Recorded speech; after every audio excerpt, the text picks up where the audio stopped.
Hi friends, ఒక్కసారి ఆలోచించండి. మన భూమి లాంటి మరో గ్రహం, దానిపై సముద్రాలు, నీరు, బహుశా జీవం కూడా ఉండే అవకాశం. ఇది కేవలం సినిమా కథ కాదండోయ్. నీటితో నిండిన ఒక సూపర్ ఎర్త్ని నాసా ఇప్పుడే కనుగొంది. ఈ గ్రహం ఎక్కడ ఉంది? దానిపై నీరు నిజంగా ఉందా? అక్కడ జీవం ఉండే అవకాశం ఉందా? ఈ రహస్యాలను నేను మీకు బ్రీఫ్గా చెప్పబోతున్నా. మార్చి 2025లో నాసాకు చెందిన టెస్ట్ శాటిలైట్ ఒక చిన్న డాట్ను గుర్తించింది. ఈ డాట్ నుంచి వచ్చే సిగ్నల్ మొదట చిన్నగా అనిపించినా అది ఒక ఆశ్చర్యకరమైన గ్రహానికి సంబంధించిందని తేలింది. ఈ గ్రహం పేరు TOI 1846b. ఇది మన భూమికి 154 కాంతి సంవత్సరాల దూరంలో లైరా నక్షత్ర రాశిలో ఉంది. టెస్ట్ డేటాతో పాటు భూమి నుంచి టెలిస్కోప్లతో తీసిన ఫోటోలు, కాంతి కొలతలు, పాత నక్షత్ర చిత్రాలను కలిపి ఈ గ్రహాన్ని నిర్ధారించారు. ఇక ఈ గ్రహం ఒక రెడ్ డ్వార్ప్ నక్షత్రం చుట్టూ తిరుగుతోంది. ఈ రెడ్ డ్వార్ప్ మన సూర్యుడి కంటే 40% చిన్నది, చల్లనిది కూడా.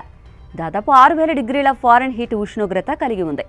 TOI 1846b ఈ నక్షత్రాన్ని కేవలం 4 రోజుల్లో ఒక్కసారి చుట్టొస్తుంది. అంటే మన బుధ గ్రహం కంటే చాలా దగ్గరగా ఉంటుంది. ఈ గ్రహం భూమి కంటే దాదాపు 2 రెట్లు పెద్దది, 4 రెట్లు బరువైనది.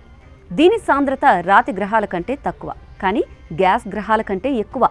ఈ గ్రహంలో ఒక ఐస్ లేయర్తో పాటు ఒక చిన్న సముద్రం కూడా ఉండవచ్చని శాస్త్రవేత్తలు భావిస్తున్నారు. ఇక ఈ గ్రహం ఒక రహస్యమైన రేడియస్ వ్యాలీలో ఉంది. ఇక్కడ 1.8 భూమి రేడియస్ వద్ద గ్రహాల సంఖ్య తగ్గిపోతుంది.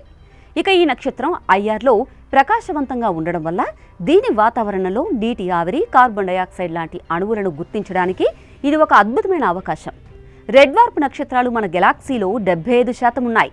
వీటి జోన్ దగ్గరగా ఉండడం వల్ల గ్రహాలు తరచూ ట్రాన్సిట్ అవుతాయి. ఇది శాస్త్రవేత్తలకు డేటా సేకరించడానికి ఎక్కువ అవకాశాలు ఇస్తుంది. అంతేకాదు, ట్రాన్సిట్ టైమింగ్ ద్వారా మరో గ్రహం ఉందేమో కూడా తెలుసుకోవచ్చు.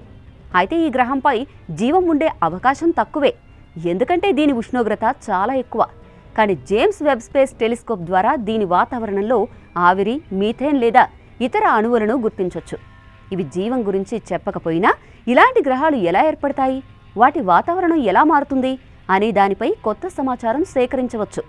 ఇంతకీ మీకు ఈ కొత్త గ్రహం గురించి ఏమనిపిస్తోంది? ఇలాంటి గ్రహాలపై జీవం ఉండే అవకాశం ఉందని అనుకుంటారా? కామెంట్స్లో చెప్పండి.